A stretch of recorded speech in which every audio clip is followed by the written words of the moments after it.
66.000 lebih teman-teman ya. Jadi tenaga honorer yang tidak diusulkan menjadi P3K paruh waktu. Nah, kita ambil teman-teman dari data per 22 Agustus ya 2025. Ternyata banyak sekali ya di seluruh Indonesia itu tenaga-tenaga honorer itu yang tidak diusulkan menjadi P3K paruh waktu. Nah, nanti kita akan lihat teman-teman ya kira-kira apa sih alasan dari instansi yaitu tidak mengajukan menjadi P3K paruh waktu terkait dengan tenaga-tenaga honorernya. Nah, seperti yang kita ketahui teman-teman ya, kemarin di Menpan RB ya atau Menteri Pendayagunaan Aparatur Negara dan Reformasi Birokrasi kemarin sudah mengeluarkan surat perpanjangan teman-teman ya terkait dengan pengusulan P3K paruh waktu yang mana surat edaran dikeluarkan di 20 Agustus 2025. Nah, tentunya ini adalah kesempatan baik ya bagi instansi-instansi itu untuk pengajuan tenaga-tenaga honorernya menjadi P3K paruh waktu. Nah, seperti yang kita ketahui teman-teman ya, jadi untuk jadwal pengusulan ya P3K paruh waktu itu yang semula ditutup di 20 Agustus, dan kemarin diperpanjang menjadi 25 Agustus 2025. Nah, ternyata di sini kalau kita lihat teman-teman ya ada progres datanya terkait dengan pengusulan P3K paruh waktu, dan ini sedikit mencengangkan teman-teman ya. Ternyata di sini ada 66.000 ya, jadi ada 66.495 ini tidak diusulkan oleh instansi. Ya, jadi tentunya nih tenaga-tenaga honorer ini tidak diusulkan oleh instansinya untuk menjadi P3K paruh waktu. Nah, seperti yang kita pahami teman-teman ya, bahwa untuk tahapan dalam pengadaan P3K paruh waktu itu wajib ya, jadi wajib adanya pengusulan rincian kebutuhan. Ya, jadi PPK ya di sini atau pejabat pembina kepegawaian itu harus mengusulkan rincian kebutuhan kepada Menpan RB. Ya, jadi bagi langkah pertama, jadi instansi-instansi itu akan mengajukan usulan ya ke Menpan RB terkait dengan itu jumlah dari tenaga honorer ya, meliputi rincian kebutuhan dari jumlah formasi, jabatan, dan lain sebagainya. Nah, nanti baru setelah diusulan dari instansi ya, nanti baru ada penetapan kebutuhan. Ya, jadi dari di masing-masing instansi itu berapa kebutuhannya. Nah, nanti baru pengusulan NIP, terus berikutnya ada penetapan nomor induk ya, terus berikutnya terakhir ini adalah di pengangkatan P3K paruh waktu. Nah, di sini teman-teman ya tentunya bagi teman-teman harus memahami ya bahwa ada beberapa kriteria pelamar ya dalam pengusulan P3K paruh waktu ya. Kemarin sudah ada di dalam surat edaran ya dari Menteri Pan-RB nomor P3832. Ya, yang mana di sini yang bisa diusulkan yaitu adalah tentunya pegawai non-ASN yang terdaftar di database PKN. Ya, yang tentunya dia belum mendapatkan formasi atau tidak lulus seleksi. Ya, misalkan yang sudah terdaftar di database PKN, ya ikut CPNS ataupun yang ikut P3K itu bisa mengikuti. Nah, ataupun bagi yang belum masuk database PKN ya, dia sudah mengikuti seluruh tahapan di P3K tahun 2024, nah namun tidak dapat mengisi di lowongan kebutuhannya. Nah, di sini teman-teman kita akan kembali ke sini tadi ya, jadi berdasarkan progres ya yang disampaikan oleh Bapak Zudan ya, atau Prof. Zudan dalam rapat kemarin ya, di tanggal 25 ya, nah sorry ya, di data progres di 22 Agustus teman-teman ya, itu ternyata didapatkan di sini ada 66.495 ya. Ini ternyata yang tidak diusulkan oleh instansinya. Nah, di sini ada beberapa alasan teman-teman ya. Jadi 4 poin yang penting ya. Jadi tidak diusulkan instansi, diidentifikasi ini berdasarkan tinian ya pada aplikasi. Nah, ini untuk salah satu alasan penyebabnya yaitu yang pertama adalah meninggal dunia. Jadi kalau meninggal dunia tentu tidak diusulkan. Yang kedua tidak ada bekerja ya, jadi mungkin dia sudah mengundurkan diri ataupun mungkin dia sudah tidak lagi bekerja di sana. Poin 3, ini tidak adanya kebutuhan organisasi ya. Jadi kalau misalkan di sebuah instansi atau organisasi itu tidak ada kebutuhan untuk P3K paruh waktu ya tentunya instansi ini tidak mengusulkan ya.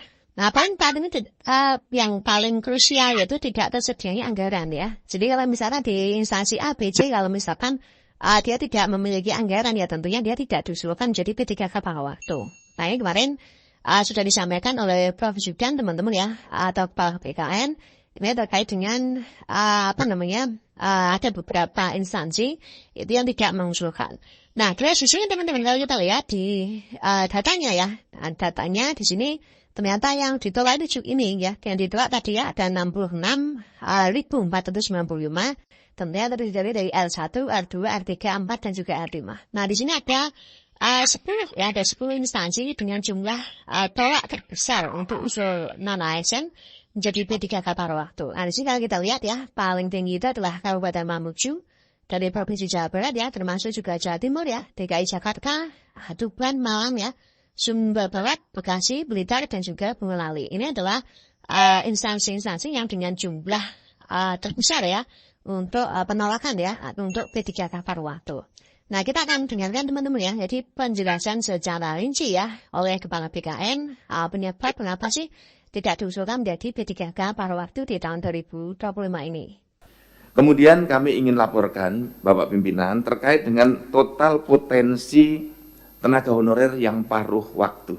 Nah, rekan-rekan coba dislaidkan yang skema 1,37 juta ASN, calon ASN. Yang saat ini sudah diusulkan untuk mendapatkan formasi itu ada 538 instansi yang sudah usul pimpinan. Ini menggembirakan karena progresnya sudah sangat bagus, sudah 1.068.000 atau 78%. Kemudian yang belum diusulkan ada 235.533 atau 17,2%.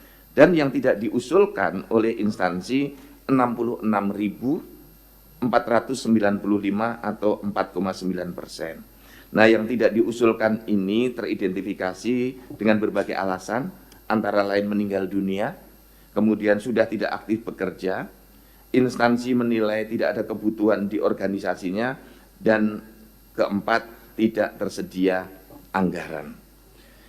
Kalau kita melihat secara lebih detail, Bapak-Bapak pimpinan dan Bapak-Bapak para anggota seluruhnya, kita petakan dari prioritas R1 sampai dengan yang atas permintaan sendiri mengundurkan diri dan TMS, itu datanya bisa kita lihat seperti yang ada di layar.